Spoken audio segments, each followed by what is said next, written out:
31 अगस्त 2017 7 साल की एक छोटी सी बच्ची आद्या सिंह को डेंगू के कारण गुड़गांव के एक प्राइवेट हॉस्पिटल में एडमिट किया जाता है, लेकिन अनफॉर्चुनेटली 14 दिन बाद आद्या की मृत्यु हो जाती है और हॉस्पिटल वाले उनकी फैमिली के हाथ में 16 लाख रुपए का बिल थमा देते हैं। 14 दिन की ट्रीटमेंट में इतना ज्यादा बिल आना प्रैक्टिकली इम्पॉसिबल था और इसलिए ये केस सोशल मीडिया पर बहुत ज्यादा वायरल होता है। और जब इस मामले पे इन्वेस्टिगेशन की जाती है तो 41 पेज की एक इंक्वायरी रिपोर्ट रेडी की जाती है, जिसमें पता ये चलता है कि हॉस्पिटल वालों ने बिल बढ़ाने के लिए कई सारी अननेसेसरी चीजें बिल में ऐड कर दी थी और जो चीजें यूज की गई थी उसका प्राइस इंक्रीज करके बिल में ऐड कर दिया था।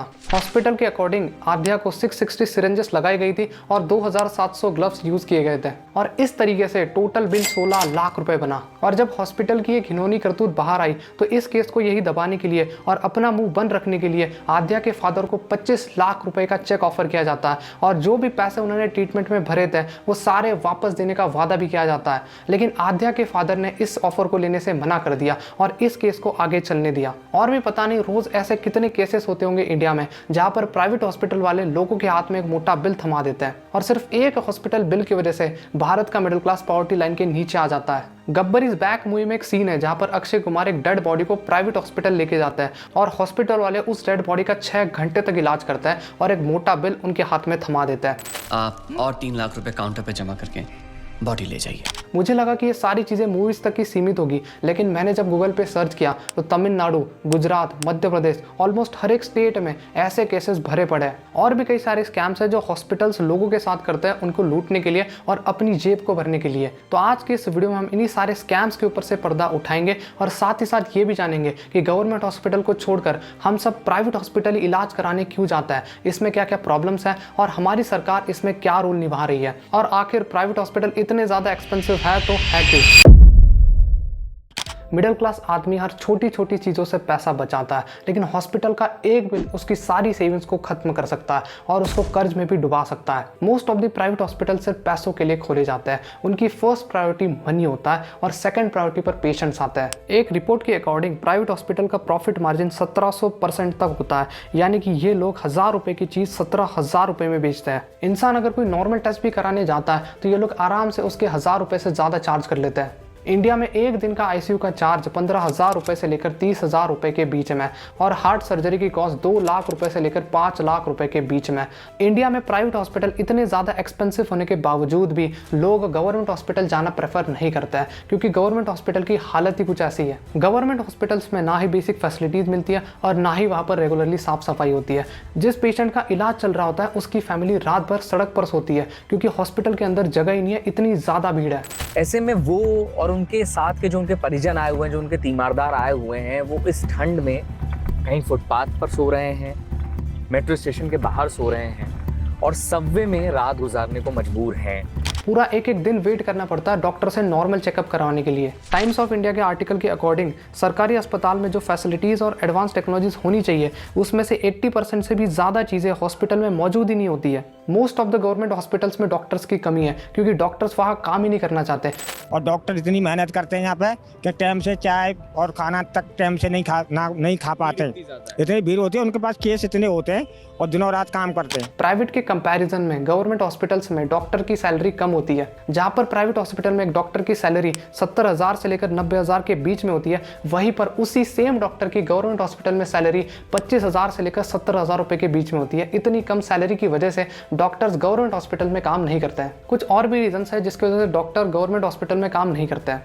महाराष्ट्र में एक बहुत ही शॉकिंग चीज़ सामने आई। जब डॉक्टर्स को गवर्नमेंट जॉब ऑफर की गई तो 500 से भी ज़्यादा डॉक्टर्स ने गवर्नमेंट जॉब को रिजेक्ट कर दिया और उसका रीज़न क्या था? लो salary, heavy workload, poor infrastructure और स्लो हायरिंग प्रोसेस। इन 4 रीजंस की वजह से डॉक्टर्स ने इन जॉब्स को रिजेक्ट कर दिया। गवर्नमेंट हॉस्पिटल की पुअर कंडीशन के पीछे एक सबसे बड़ा रीजन है लो इन्वेस्टमेंट ऑन हेल्थ केयर। साल 2022 में इंडिया ने 9 लाख करोड़ रुपए हेल्थ पर खर्च किए थे, जो कि टोटल में से सिर्फ 3.8% ऑफ द जीडीपी का हिस्सा है। वर्ल्ड की average health care GDP percentage की बात करें तो वो है 9.9% और भारत ऑलमोस्ट उससे 3 गुना नीचे है। वही यूएसए का जीडीपी परसेंटेज है 17.4%। ये है इंडिया और चाइना का हेल्थ एक्सपेंडिचर ग्राफ, जिससे आप क्लियरली देख सकते हैं कि किस तरीके से चाइना का ग्राफ ऊपर जा रहा है और इंडिया का नीचे। और इसलिए इन्वेस्टमेंट एक बहुत बड़ा रीज़न है poor condition of government hospital के पीछे। गवर्नमेंट हॉस्पिटल की ऐसी कंडीशन को देखकर कोई भी अपना इलाज प्राइवेट हॉस्पिटल में ही कराता है, लेकिन वो बहुत ज़्यादा एक्सपेंसिव है। और इसमें प्राइवेट हॉस्पिटल्स की भी कोई गलती नहीं है, क्योंकि पूरे हॉस्पिटल को मेंटेन करने में और स्टाफ की सैलरीज देने में बहुत ज़्यादा खर्चा हो जाता है, जो पैसे ये पेशेंट्स के जेब में से निकालते हैं। प्राइवेट हॉस्पिटल्स में जो एडवांस टेक्नोलॉजी और मशीन्स का यूज़ किया जाता है वो सारी चीज़ें बाहर से इंपोर्ट की जाती है, जिसके कारण वो बहुत ज़्यादा कॉस्टली हो जाती है। एग्जाम्पल के लिए MRI मशीन की कॉस्ट ऑलमोस्ट 10 से 15 करोड़ रुपए होती है और सिटी स्कैनर मशीन की कॉस्ट ऑलमोस्ट 15 करोड़ रुपए है। बड़े बड़े प्राइवेट हॉस्पिटल्स में ये सारी मशीन्स लगाई जाती है, जिसके कारण वो बहुत ज़्यादा एक्सपेंसिव हो जाता है। लेकिन इसका मतलब ये नहीं कि प्राइवेट हॉस्पिटल में बहुत ही अच्छे से और सही तरीके से एक पेशेंट का इलाज किया जाता है। अल्टीमेटली प्राइवेट हॉस्पिटल बिजनेस बनाने के लिए खड़े किए जाते हैं और प्रॉफिट के लिए कई सारे हॉस्पिटल लोगों के साथ स्कैम्स भी करते हैं, जिसमें से पहला है हेल्थ इंश्योरेंस स्कैम। जब भी आप प्राइवेट हॉस्पिटल जाते हैं तो आपसे सबसे पहला सवाल पूछा जाता है कि आपके पास हेल्थ इंश्योरेंस है या फिर नहीं। अगर आपके पास हेल्थ इंश्योरेंस नहीं है तो आप बच गए, वरना आप काम से गए। अगर आपके पास हेल्थ इंश्योरेंस होता है तो आपको अगर छोटी सी भी बीमारी होगी तो न जाने आपको कितने ही अलग अलग टेस्ट कराने के बोल देंगे, क्योंकि जितने ज़्यादा टेस्ट होंगे उतना बड़ा बिल बनेगा। इसी साल नेशनल हेल्थ एडमिनिस्ट्रेशन NHA ने 3200 हॉस्पिटल्स पर पेनल्टी लगाई है, जो कि Ayushman Bharat PMJAY insurance scheme के अंडर आते थे। ये सारे हॉस्पिटल्स लोगों के साथ फ्रॉड कर रहे थे।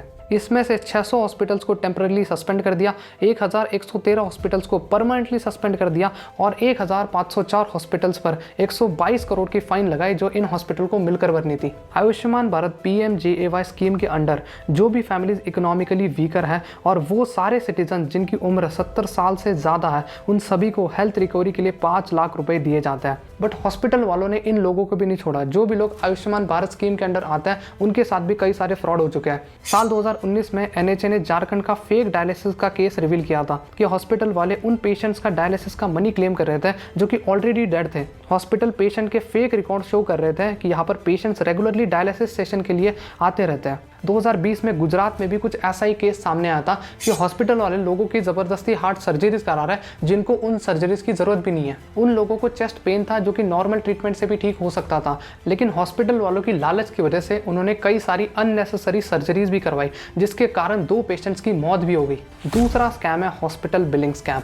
कई बार हॉस्पिटल वाले ऐसी चीज़ें बिल में ऐड कर देते हैं जो कि कभी यूज़ ही नहीं की गई थी। स्टार्टिंग में मैंने आपको आद्या सिंह का भी केस बताया कि कैसे हॉस्पिटल वालों ने 660 सिरेंजेस और 2700 ग्लव्स का भी पैसा बिल में ऐड कर दिया था। कई बार पेशेंट्स को पता ना चले, इसलिए बिल में सारी चीज़ें डिटेल में मेंशन की ही नहीं जाती है कि किस चीज़ का कितना चार्ज है, और पेशेंट बिल पे करके निकल जाता है। एक सर्वे कंडक्ट किया गया था और जिन लोगों ने इसमें रिस्पॉन्ड किया उसमें से 43% लोगों ने ये कहा कि हॉस्पिटल बिल में कंज्यूमेबल्स और कई सर्विसेज के चार्जेस मेंशन ही नहीं किए गए थे। तीसरा स्कैम है फार्मेसी स्कैम। हॉस्पिटल वाले मोस्ट ऑफ द केसेस में ब्रांडेड दवाइयाँ ही बेचता है। मार्केट में 2 टाइप की मेडिसिन आती है, एक होती है जेनरिक मेडिसिन और दूसरी होती है ब्रांडेड मेडिसिन। जब भी कोई कंपनी एक नई मेडिसिन बनाती है तो वो उसका पेटेंट इशू कर लेती है, जिसका मतलब है कि अगले 20 साल तक उस सेम दवाई को कोई और कंपनी नहीं बना सकती, और उन्हीं मेडिसिन को हम ब्रांडेड मेडिसिन कहते हैं। और जैसे ही 20 साल पूरे हो जाते हैं तो बहुत सारी कंपनीज वही सेम मेडिसिन बना देती है और उसकी कॉस्ट लो हो जाती है, और उसको हम जेनरिक मेडिसिन कहते हैं। और हॉस्पिटल वाले प्रॉफिट के लिए सिर्फ ब्रांडेड दवाइयाँ ही बेचते हैं, और कई बार तो कंपनी से डायरेक्ट डील भी कर लेते हैं। और इसलिए जब भी कोई पेशेंट हॉस्पिटल के बाहर से दवाई लेने की कोशिश करता है तो उस सेम कंपनी की मेडिसिन उसको नहीं मिलती है, और मजबूरन उसको हॉस्पिटल की फार्मेसी लैब से मेडिसिन लेनी पड़ती है, जो कि बहुत ज़्यादा महंगी होती है। NPPA की रिपोर्ट के अकॉर्डिंग हॉस्पिटल्स मेडिसिन पर 1700% तक का प्रॉफिट अर्न करता है, यानी कि ये लोग 1 रुपए की चीज़ 17 रुपए में बेचते हैं। फार्मेसी कंपनीज भी कई सारे स्कैम्स करती है। ये कंपनीज डॉक्टर्स को फॉरेन ट्रिप्स, कैश बोनसेस और गिफ्ट्स देती है ताकि डॉक्टर्स उनके पेशेंट्स को उनकी दवाई सजेस्ट करें, और ऐसा करते हुए डोलो 650 मेडिसिन बनाने वाली कंपनी पकड़ी गई है। इस कंपनी ने डॉक्टर्स के बीच में 1000 करोड़ रुपए का डिस्ट्रीब्यूशन किया था ताकि डॉक्टर्स डोलो 650 उनके पेशेंट्स को रिकमेंड करें। आज के इस वीडियो में बस इतना ही। आई होप सो आपको वीडियो पसंद आया होगा। इस वीडियो को ज़्यादा से ज़्यादा शेयर करना। तो मिलता हूँ मैं आपको एक नए वीडियो के साथ, तब तक के लिए stay safe and stay healthy, और आपके समय के लिए शुक्रिया।